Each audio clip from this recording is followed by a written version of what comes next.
Hello बच्चों, AB real classes पे आपका स्वागत है। आज का जो टॉपिक है वो मानव नेत्र द्वारा प्रतिबिंब का बनना है। मेरे 2 लेक्चर मेरे चैनल एबी रियल क्लासेस पे पड़े हुए हैं। शुरू से मानव नेत्र जो चैप्टर है 10th क्लास का, उसके जो टॉपिक है वो एक एक करके मानव नेत्र की संरचना के बारे में, मानव नेत्र के बारे में, मानव नेत्र के जितने भी भाग हैं उनके बारे में सारी डिटेल से दे रखा है। सभी बच्चे जाके पहले पहली वीडियो देखें, फिर उसके बाद दूसरी वीडियो और तीसरी वीडियो में आप जो जानेंगे वो मानव नेत्र द्वारा प्रतिबिंब का बनना। मानव नेत्र के अंदर प्रतिबिंब किसी चीज का कैसे बनता है वो फॉर्मेशन आपके डायग्राम में दे रखी है। मानव नेत्र द्वारा प्रतिबिंब जो बनता है वो सबको बच्चों को पता है कि मानव नेत्र द्वारा जो प्रतिबिंब बनता है या किस जगह फोकस होता है तो उसका नाम है रेटिना। किसका नाम है? रेटिना। रेटिना के अंदर भी एक बिंदु है जिसका नाम है पीत बिंदु। पीत बिंदु पर जो प्रतिबिंब होता है वो कैसा बनता है? वो बिल्कुल क्लियर बनता है, बिल्कुल साफ बनता है। तो रेटिना पर जब प्रतिबिंब बनता है तो कैसा बनता है? उल्टा। अभी हम डायग्राम में दर्शाएंगे कि किस तरीके से बनता है। तो ये रही वस्तु, वस्तु का नाम है ए या बी मान सकते हैं। वस्तु के शीर्ष से जब किरणें निकलती हैं तो ये किरणें सबसे पहले कहां पर पड़ेंगी? सभी बच्चे जानते हैं कॉर्निया पर, क्योंकि सभी बच्चों को पता है कि प्रकाश कहां से जाता है? आंख के अंदर कॉर्निया से। आंख के अंदर कॉर्निया से होकर जाता है और जैसे ही प्रकाश कॉर्निया से जाता है तो फिर जाएगा जलीय द्रव के अंदर। किसके अंदर? जलीय द्रव। जलीय द्रव के अंदर होते हुए फिर जाएगा लेंस पर, लेंस से फिर कचाव द्रव में, और कचाव द्रव से कहां पर जाएगा? ये रेटिना पर। तो इसकी डेफिनेशन में यही बात लिखनी है कि वस्तु से चलने वाली प्रकाश किरण पहले कहां जाएगी? कॉर्निया पर, कॉर्निया से जलीय द्रव में, जलीय द्रव में नेत्र पर आपतित होती है, उसके बाद ये अपवर्तित होकर कचाव द्रव से होकर कहां पर जाती है? रेटिना पर। लेकिन रेटिना पर जो प्रतिबिंब बनेगा वो कैसा बनेगा? उल्टा। लेकिन मानव नेत्र क्या काम करता है? प्रकाशिक तंतु द्वारा या अपने अनुभव के द्वारा इस प्रतिबिंब को कैसा बना देता है? सीधा। तो यहां से जो किरणें जाएंगी तो ये आपको आभास होगा कि कैसे बना है। ये आपका कैसा प्रतिबिंब बना है? सीधा। तो यहां पर कौन सा होगा? सीधा। तो मस्तिष्क क्या काम करता है? अपने अनुभव के अनुसार उसको क्या बना देता है? उस प्रतिबिंब को सीधा बना देता है। तो मानव नेत्र द्वारा प्रतिबिंब का बनना इस तरीके से मैकेनिज्म होगी कि प्रकाश की किरणें जो है वस्तु से जब किरणें जाएंगी तो सबसे पहले कहां जाएंगी? कॉर्निया पर। यही बात लिखनी है। उसके बाद कहां जाएगी? जलीय द्रव, और उसके बाद लेंस, फिर कचाव द्रव, फिर जाके कहां पर बनेंगी? ये रेटिना पर। कहां पर? रेटिना पर। लेकिन रेटिना पर जो प्रतिबिंब बनेगा वो कैसा बनेगा? उल्टा। लेकिन माइंड क्या काम करेगा? मस्तिष्क अपने अनुभव के अनुसार इसको क्या कर देगा? सीधा कर देगा, जिससे जो प्रतिबिंब बनेगा वो कैसा बनेगा? वास्तविक बनेगा। कैसा बनेगा? वास्तविक बनेगा और उल्टा बनेगा, और उल्टा बनने के बाद फिर छोटा बनेगा। लेकिन उल्टा बनने के बाद माइंड अपने हिसाब से क्या कर देगा? इसे सीधा कर देगा।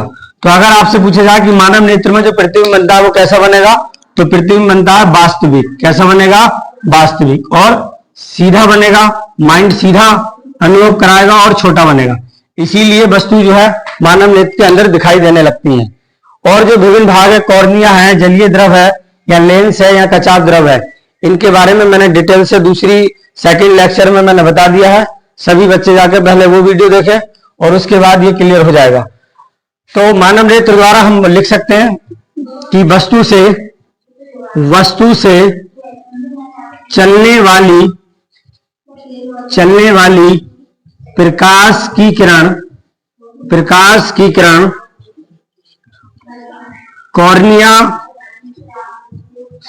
कॉर्निया तथा जलीय द्रव एवं नेत्र लेंस से होते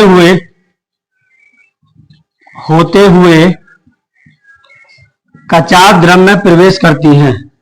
कचाव द्रव में प्रवेश करती हैं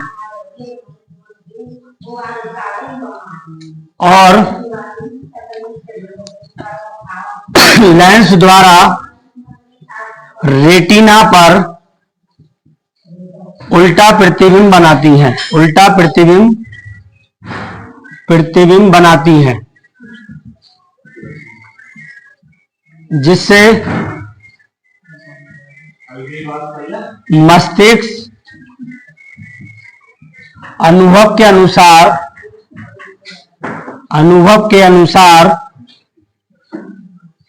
उसको सीधा कर देता है, उसको सीधा कर देता है।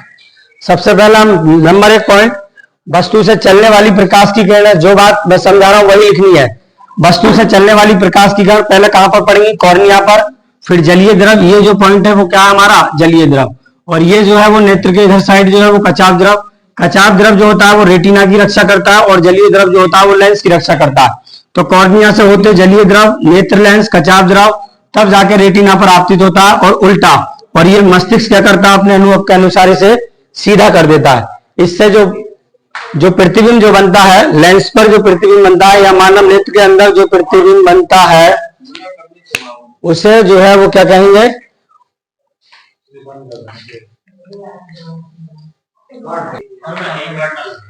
तो इसमें जो है मानव नेत्र इस तरीके से प्रतिबिंब बनाता है। ये क्रिया विधि है, किस तरीके से बनता है आप भी मेंशन करना। किसी चीज का प्रतिबिंब हमारी आंख में कैसे बनेगा? उल्टा, सदैव उल्टा बनता है, लेकिन मस्तिष्क अपने अनुभव के अनुसार उसको क्या कर देता है? सीधा कर देता है। मानव नेत्र के अंदर जब प्रतिबिंब बनेगा तो कैसा बनेगा? उल्टा बनेगा, लेकिन मस्तिष्क अपने अनुभव के अनुसार उसको क्या कर देती है? सीधा कर देती है। यही पॉइंट है समझने के कि सबसे पहले वस्तु है, वस्तु अगर दिख रही है तो सबसे पहले जो प्रकाश की किरण है वो कॉर्निया पे पड़ेगी, क्योंकि आंख का वह बिंदु जहां से प्रकाश प्रवेश करता है तो उसका नाम है कॉर्निया। कॉर्निया के बाद है जलीय द्रव, जलीय द्रव के बाद लेंस पर आपतित होती है, और लेंस किस पर फोकस करेगा? रेटिना पर। लेकिन लेंस के बाद होता है कचाव द्रव, जो कि रेटिना की क्या करता है? हेल्प करता है या मदद करता है या उसकी रक्षा करता है। और जब सुरक्षा करता है तो वो रेटिना पर उल्टा प्रतिबिंब बनेगा, और मस्तिष्क उसको अनुभव के अनुसार उसको क्या कर देगा? सीधा कर देगा। और वस्तु हमें क्या दिखाई देने लगी? स्पष्ट और सीधी दिखाई देने लगेगी, वास्तविक दिखाई देने लगेगी। समझ में आई बच्चों? तो ये था आपका पॉइंट, मानव नेत्र द्वारा प्रतिबिंब का बनना। किस तरीके से क्रियाविधि या इनकी मैकेनिज्म होती है वो मैंने आपको फॉर्मेशन बता दिया। कोई भी प्रकाश की किरण है वो सबसे पहले कहां पर पड़ेगी? कॉर्निया पर। तो इस तरीके से आपको लिखना है एक एक पॉइंट करके। ये मैंने डेफिनेशन लिख दी है। वस्तु से चलने वाली प्रकाश की किरण कॉर्निया तथा जलीय द्रव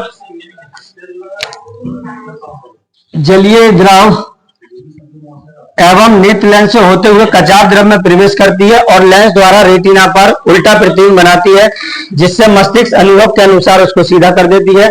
तो आज की जो पॉइंट है हमारा, आज का यही टॉपिक था। आज की क्लास यही एंड होती है। ये टॉपिक आप बहुत अच्छी तरीके से कर लें। कल मैं पढ़ाऊंगा समंजन क्षमता के बारे में। समंजन क्षमता क्या होती है? मतलब नेत्र द्वारा समझकर किसी वस्तु को देखने की क्षमता होगी, वो समंजन क्षमता होगी। और आगे मैं डिटेल से बताऊंगा किस तरीके से काम करती है।